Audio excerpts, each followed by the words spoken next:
Hi, today's bread is Mark chapter 8, verse 38, and it says, "Whosoever therefore shall be ashamed of me and of my words in this adulterous and sinful generation, of him also shall the Son of Man be ashamed when he comes in the glory of his Father with the holy angels." Now, Jesus made this profound statement that if anyone is ashamed of him and his words in this generation that is adulterous and sinful, that he will also be ashamed of that person when he comes back the second time.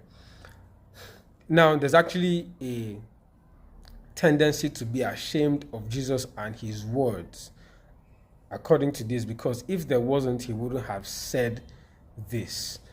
Same thing in Romans chapter 1, verse 16, Paul said, "For I am not ashamed of the gospel of Christ, for it is the power of God unto salvation to everyone that believes, to the Jew first and also to the Greek." So Paul said he's not ashamed. So there's a tendency to be ashamed, right? And that's why you see that, many people don't evangelize, or many Christians or believers don't evangelize or tell people about the gospel of Christ, tell people about Jesus. And that's because there's some shame there. And because there's some shame there, they can't do it.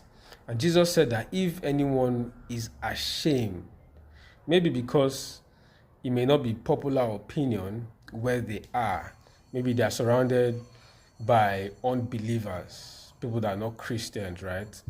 And so it may not be popular opinion, and people don't like sharing things that are not popular among the people that are there or the company they are with. So maybe that's why. But Jesus says here that that's the wrong thing to do, that we should not be ashamed of the gospel of Christ or of him or of his words. That if we are ashamed, he will also be ashamed of us when he comes. But rather, we should proclaim Jesus, proclaim the gospel and his words boldly, and when we have the opportunity to.